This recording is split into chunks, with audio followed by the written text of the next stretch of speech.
tere! Need videod, mis olid disaini oma elustiil 35-päevases väljakutses, olid filmitud 4 aastat tagasi. Nüüd on aeg edasi läinud ja ma mõtlesin, et ma vahepeal räägin sulle, kuidas minul on läinud. Sest et eks see käi ikka nii, et me seame mingeid sihte, nendest saab filter, mille järgi me teeme valikuid selles hetkes, mida me õpime, kellega me kohtume, mis otsuseid me langetame, kuhu me raha paigutame ja mida me õpime, mida me loeme ka, on ju, mille jaoks me oma aega kasutame. Ja muidugi annab see siis tulemusi, mingeid käega katsutavaid, nagu näiteks tere tulemast meie uude majja. See sai valmis 3 aastat tagasi ja mul oli esialgu üks suur palm nendest 3 eelmises korteris meeldetuletuseks või selliseks sümboliks, et talle on varsti uus kodu, kus on rohkem ruumi. Siin ei ole ruutmeetrite poolest rohkem ruumi, aga siin on kuupmeetrite poolest rohkem ruumi. Ja akende mõttes neil on igas suunas aknaid, nii et talvel on näha, kui kõik on raagus ümberringi, siis on näha, kuidas päikese loojangu ja päikese tõusu ajal on tegelikult 360 kraadi roosaks värvanud ja helelillaks värvanud maailm. Et see on tõesti hästi palju mulle pakkunud, et me saame nüüd elada oma väikeses majas. Sest et kodu on selline baasturvatunne ja väga paljude inimeste jaoks kas selline enese peegeldus, et väärtuste peegeldus või stiili peegeldus, et see on selline oluline pesa. Teine oluline pesa minu jaoks on paarisuhe. Ja ma olin 45 või kohe hakkasin 45 saama, kui me abiellusime. See on minu elu esimene abielu ja ainuke, ma loodan, mis tähendab, et see oli hästi suur sündmus minu jaoks. Sellises vanuses ma ei oodanud enam, ma ei arvanud enam, ma ei mõelnud selle peale, abiellumise peale üleüldse. Aga seda enam ma tunnen, kuidas see on selline püha liit ja hästi ilus kingitus teineteisele, kui saab nagu koos eluteel kulgeda. Samas jooga, mida ma olen joogaõpetaja olnud 17 aastat ja ise joogaga juba varem tegelenud, nii et kokku saab juba 25 aastat joogaga tegelemist. Ja siis joogas peetakse abielu kõige kõrgemaks joogaks. Selles mõttes, et see toob nähtavale nii palju ja see on see võimalus, kus on nagu kõige raskem neid harjutusi sooritada nii-öelda, ehk siis neid poose võtta või rahulikuks jääda või ennast lõdvestunult ja mugavalt tunda igasugustes olukordades. Ja see nõuabki hästi palju teadlikkust, aga minu meelest abielu on ka selline turvaline pesa, kus sees siis ennast ja teist ja ennast teise peegeldustes tundma õppida. Ja hästi hea on seda koos teha teadliku partneriga. Ebateadlikuga ei oleks hea. Minu laps on vahepeal saanud 13. Ja ta on nunnu ja ta rõõmustab mind ja ta vahel ka kurvastab mind, nagu ikka. Ka see emaks olemine on üks kõige kõrgem jooga. Siis loomingu poole pealt 4 aastaga. Ja mina olingi joogafestival seal Haapsalus. Tegin seda üle 10 aasta. Siis hakkas muutma vormi, siis hakkas muutma nime ja siis see muutis isegi lõpuks asukohta. Et selle 4 aasta sisse jäi siis ka 1 või 2 enesearengufestivali ja 1 inspiratsioonifestival, mis juba toimus Tartus, mitte Haapsalus. Ja tahtsin stressi vähendada oma elus.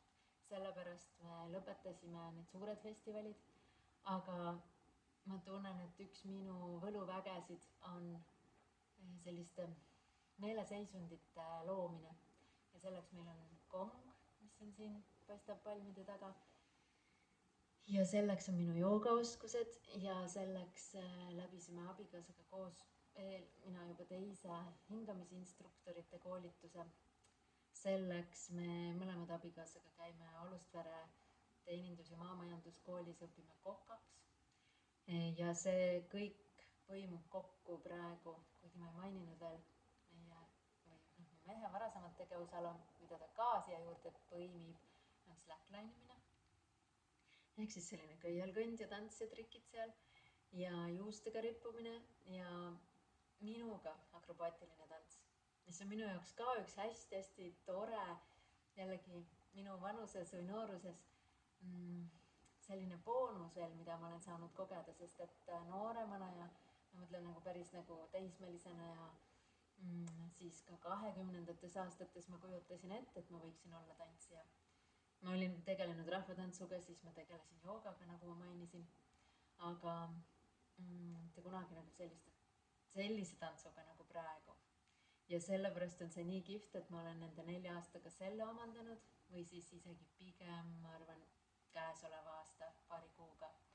Et ma olen käinud jõutrennis ja teiste juhendatud joogatundides ja seal oma jõudu arendanud ja siis ja painduvust arendanud ja nüüd me oleme selle kokku pannud akrobaatiliseks tantsuks. Ehk siis kõik need asjad kokku, mis on lõpuks nagu selline hingele tõeline pai, ongi sellised väiksed sündmused, elamused, kogemused meie kodus näiteks või siis ka sinu kodus või siis ka suuremad või meid saab kutsuda kuskile, näiteks järgmine esinemine on meil Nõos, lausa spordihoones.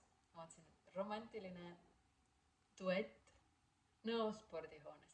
Et ehk siis meie teeme ka siis lavakujunduse ja me oleme teinud isegi õuduste ööd nende 4 aasta jooksul Rakvere linnuses, mis oli hästi kihvt projekt ka, sest me saime seda teha nagu omas võtmes, hingele pai sellises müstilises võtmes, et see õuduste oli lihtsalt see müstika, mis me sinna lisasime. Ja suuremaid lavastusi oleme veel teinud, ehk siis selline koosloomine on minu jaoks ka hästi oluline, eriti paari suhtes, kus meil ei ole ühiseid lapsi. Et see, me saame nagu kogu aeg uusi beebisid mitu korda päevas kas või luua, näiteks kui me teeme ühise video või mõtleme välja ühise retsepti või teeme ühise ürituse, kus siis näiteks mina juhendan toidutöötuba ja Tauri juhendab slackline'i töötuba ja siis me sööme koos ja siis me teeme tantsuesinemise sinna veel lõppu või sellise õhuakrobaatilise ja akrobaatilise tantsuesinemise. Ehk siis see looming on minu jaoks hästi oluline, ühest küljest tulemus ja teisest küljest nagu toit mulle energeetilises mõttes. Ja muidugi ma ei ole ka veel nagu pastakat nurka visanud ja kirjutan raamatuid. Ma lihtsalt aina vähem tahan olla arvutis ja see ei ole küll üldse halb selles mõttes, et ma tunnetan seda raamatu teemat rohkem ja rohkem läbi. Näiteks järgmine raamat on harjumustest ja siis seega, kui ma olen neid harjumusi nagu pikemalt praktiseerinud ise, siis ka tuleb see raamat parem.